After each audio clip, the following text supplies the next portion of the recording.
बहुत बहुत धन्यवाद। हमारे दूसरे समाज के भी बहुत सारे लोग आज आए, हमारे ज्ञान सिंह जी के साथ सांसी समाज के बहुत लोग आए, हमारे बावरी समाज के भी बहुत सारे लोग आए, गाड़िया लोहार समाज के भी बहुत सारे लोग आए, कालबेलिया समाज के भी बहुत सारे लोग आए। सबको बहुत बहुत धन्यवाद, क्योंकि ऐसे ही अपना कारवां बनेगा। सारे समाज जब एक जाजम पे बैठेंगे तब शक्ति बनती है। किसी एक समाज को आरक्षण नहीं मिलता है। कोई कहे ना एक समाज को आरक्षण मिल जाएगा, एक समाज को कभी आरक्षण नहीं मिलता है, एक वर्ग को आरक्षण मिलता है। तो ये जो डीएनटी वर्ग है इसमें 32 जातियां हैं। वैसे जो बेचारे शामिल नहीं हुए डीएनटी में, उनको भी शामिल होने के लिए हमने बोला है सरकार से। तो कुल 52 जातियां हैं डीएनटी में, और ये 52 जातियां धीरे धीरे हर जगह पे अपना प्रतिनिधित्व लेके आते हैं। जैसे जोगी समाज, अभी अलवर से हमारे जोगी समाज के जितने भी प्रतिनिधि आए, बहुत ही बड़ी संख्या में, जहां जहां उनका प्रभाव है, जहां जहां उनका प्रभाव है। अभी देखे चित्तौड़गढ़ में होगा तो गाड़िया लोहार वहां पे ज्यादा आएंगे, गाडरी आएंगे, अपने सलूम्बर, डूंगरपुर, अलवर में होगा तो जोगी समाज ज्यादा आएगा। नायक समाज का भी आज सुबह फोन आ गया, वो लोग भी भारी संख्या में आने वाले हैं। तो अपने सारे समाज इकट्ठा कर होके एक बहुत बड़ी ताकत होगी, और उस ताकत से ही सरकार डरेगी। मैं ये बताना चाहता हूँ आपको, एक सुबह की न्यूज़ भी है। हमारे जो राष्ट्रीय जो नेता लोग हैं डीएनटी के, उनका भी फोन आ गया है कि 1 तारीख को पूरे भारत से डीएनटी नेता जयपुर आ रहे हैं। पूरे भारत से डीएनटी नेता। भारत माता की जय, भारत माता की जय। 1 तारीख को जो होने वाला आंदोलन है ना, खाली राजस्थान तक सीमित नहीं रहेगा। अभी ये राष्ट्रीय आंदोलन बनने के लिए जा रहा है। इसलिए राष्ट्र को, राष्ट्रीय सरकार को भी हमें आरक्षण देना पड़ेगा, राष्ट्रीय जो भारत सरकार को भी। तो राजस्थान से हम लोग एक कदम आगे चल रहे हैं। राजस्थान में तो हमें आरक्षण मिलेगा ही मिलेगा। अभी सरकार पे दबाव पड़ेगा कि उनको भारत सरकार को भी आरक्षण देना पड़ेगा, और भारत सरकार ने आरक्षण दिया तो अभी जैसे रतन जी ने बताया, जहां जाते हैं हमारे अधिकारी नहीं मिलते हैं। भारत सरकार ने आरक्षण हमें दिया, तो मैं बोलना चाहता हूं हर समाज में आईएएस मिलेगा, हर समाज में आईपीएस मिलेगा, हर समाज में इनकम टैक्स अधिकारी मिलेगा, हर समाज में रेलवे वाला मिलेगा। जहां देखो वो डीएनटी का प्लेटफॉर्म वाला आदमी आपको मिलेगा। जिंदाबाद, जिंदाबाद। तो साथियों थोड़ा धैर्य रखना है।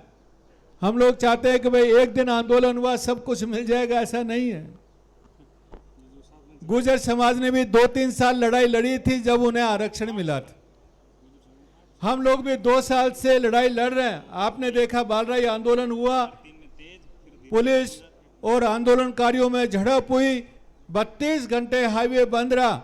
आपकी ताकत आपने सरकार को दिखा दी कि डीएनटी समाज और रायका समाज कमजोर नहीं है। 32 घंटे हाईवे बंद करा सकता है, 32 घंटे। इसलिए हमें कोई डरने की जरूरत नहीं है। सरकार पे प्रेशर पड़ रहा है, लेकिन सरकार बता नहीं रही है। कल की घटना आपने देखा होगा, मेरा वीडियो भी देखा होगा। कल एक अपने कार्यकर्ता के ऊपर उसका घर तोड़ने का नोटिस आ गया, जबकि सारे जो घर है वो 91 में उसमें बने हुए हैं, पूरे गांव के सभी समाजों के। लेकिन जब किसी ने एमएलए को फोन किया कि भाई हमारा घर तोड़ रहा है, तो बोला कि आप सरकार के पुतले जला रहे हो ना, इसलिए आपके घर तोड़ेंगे।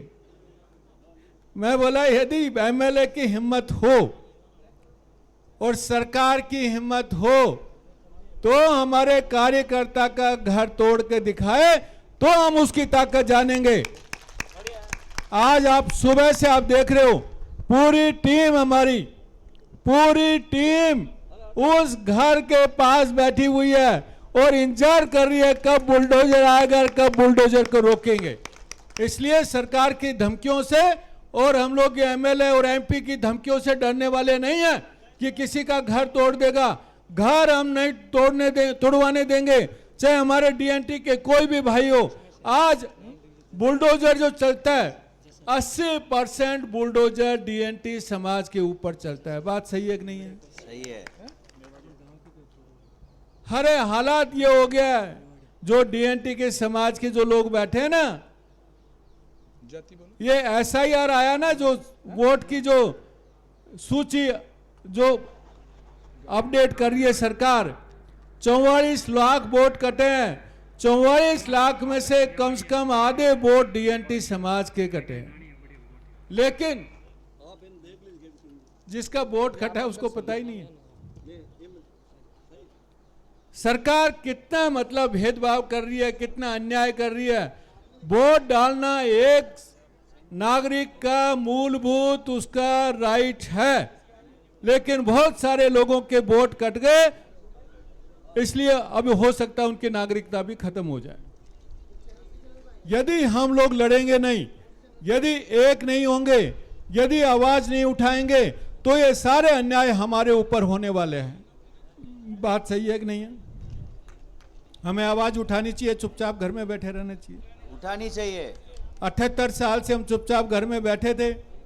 हमारे बेचारे डीएनटी समाज जो अपनी रोजी रोटी के लिए हर दिन के लिए जाता है, उसको तो आंदोलन में आने का समय नहीं है। उसको आंदोलन में एक दिन वो बेचारा छोड़ के आएगा तो अपने बच्चों को खिलाएगा क्या? इसलिए सरकार ये कमजोरी समझती है कि ये लोग है ना आंदोलन में नहीं आएंगे, इसलिए इनको जैसा करें वैसा आप भोगो। कानून बोल रहा है कि इन लोगों को अलग से आरक्षण मिलना चाहिए।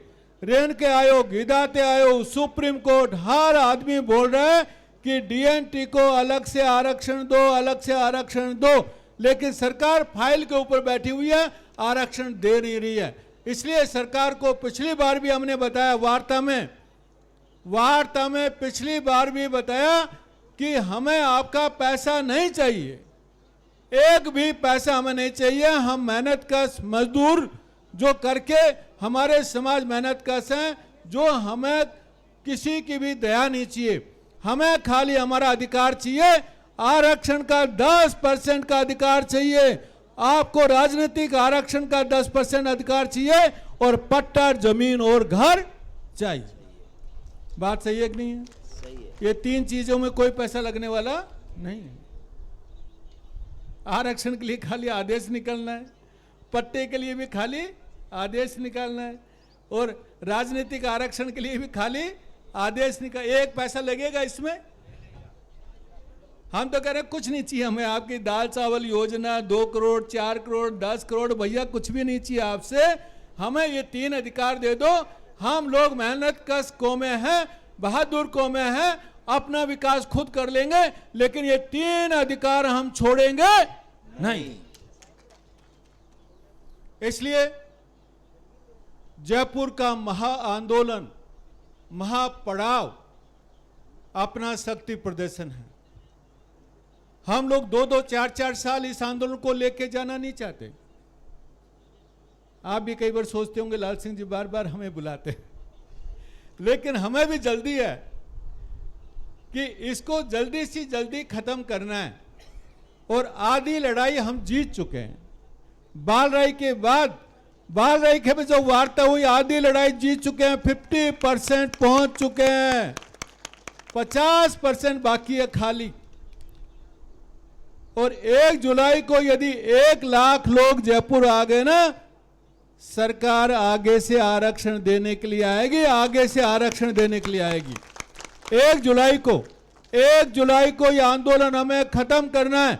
खत्म करने का मतलब यह नहीं है कि वहां से वापस खाली हाथ लौटेंगे, खाली हाथ लौट के नहीं आएंगे, आरक्षण लेके आएंगे जयपुर से।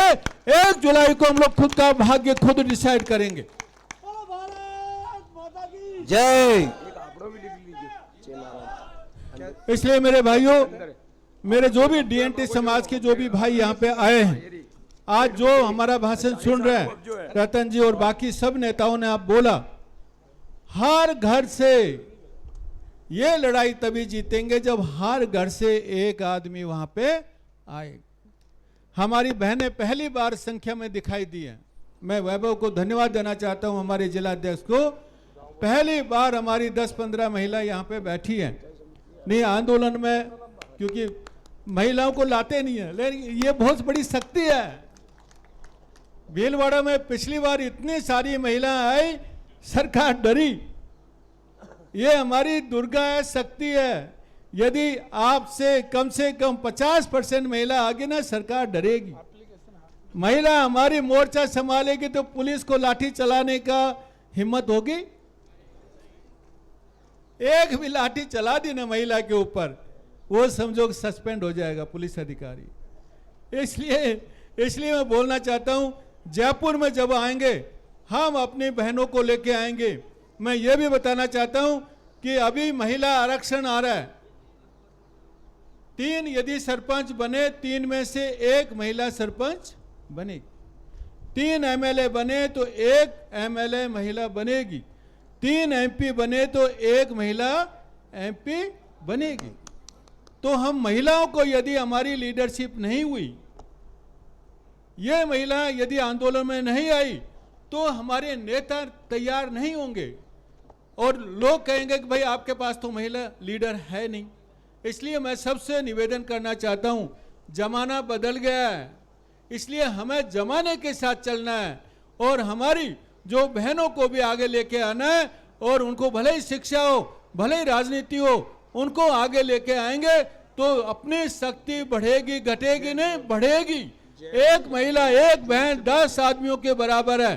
तो मैं ये बोलना चाहता हूं अजमेर वासियों को और जो भी हमारे डीएनटी समाज के जो लोग हैं, अपने घर से आप खुद तो आएंगे ही, आपकी बहन हो, चाहे आपकी वाइफ हो, चाहे आपकी मदर हो, चाहे कोई भी आपकी जो भांजी हो, कोई भी आपके रिश्ते में हो, उसको आप लेके आइए बहन को, ताकि अपना आंदोलन मजबूत हो और सरकार को बता सकें। पूरे देश की आंखें होंगी 1 तारीख को। 1 तारीख को पूरा देश का मीडिया वहां पे बैठेगा। मैं बोल रहा हूं क्योंकि ये अभी राष्ट्रीय आंदोलन बन चुका है।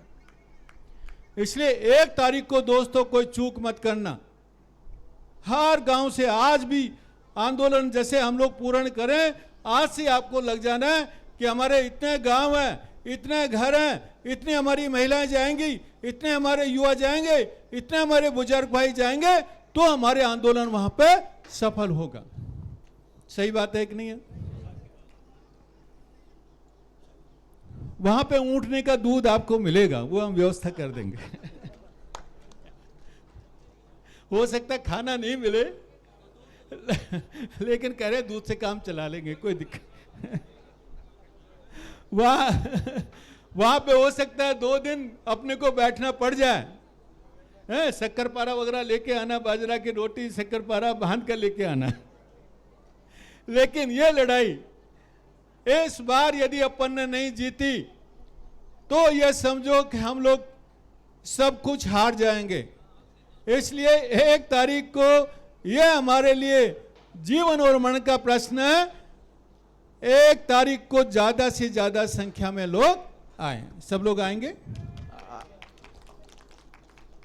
1 तारीख को मेरे साथ हाथ उठा के बोलो हाँ। बगा तेरा पूरा फोन तैयार रखना, ये सारा मीडिया में जाना चाहिए, सब सरकार में भी जाएगा, पुलिस भी आई हुई है, सब देख रहे हैं, सब फोटो खींच रहे हैं आपके।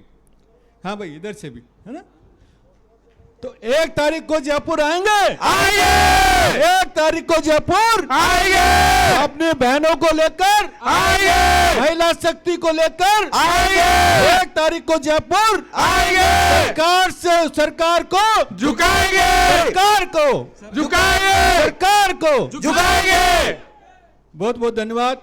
अपनी विजय होगी। मैं बोल रहा हूं संघर्ष करने वाले की कभी हार नहीं होती, चाहे देर हो सकती है, लेकिन कभी आप इतिहास उठा के देख लो, जिसने भी आंदोलन किया उसको मिला है देश की आजादी। कई बार लोग कहते हैं आंदोलन करने से कुछ मिलता नहीं। अरे भाई देश की आजादी आंदोलन से मिली है। देश की जो आज हम लोग आजादी है ना, वो किससे मिली है? आंदोलन से। आपने देखा राय का बाग किससे मिला? आंदोलन से। नहीं, खूब कागज पत्री लोगों ने लिख लिया और खूब एमएलए एमपी के लेटर चले गए, कुछ नहीं हुआ। लेकिन जब आंदोलन किया तो अपने को अपनी संस्कृति और इतिहास मिला कि नहीं मिला? मिला। इसलिए आरक्षण भी मिलेगा, पट्टे भी मिलेंगे, अपनी सरकार में भागीदारी भी होगी और ये आंदोलन हम छोड़ने वाले नहीं है। बहुत बहुत धन्यवाद। अभी जो आंदोलन अपना जाएगा, भिक्खू जी ने जैसे बताया।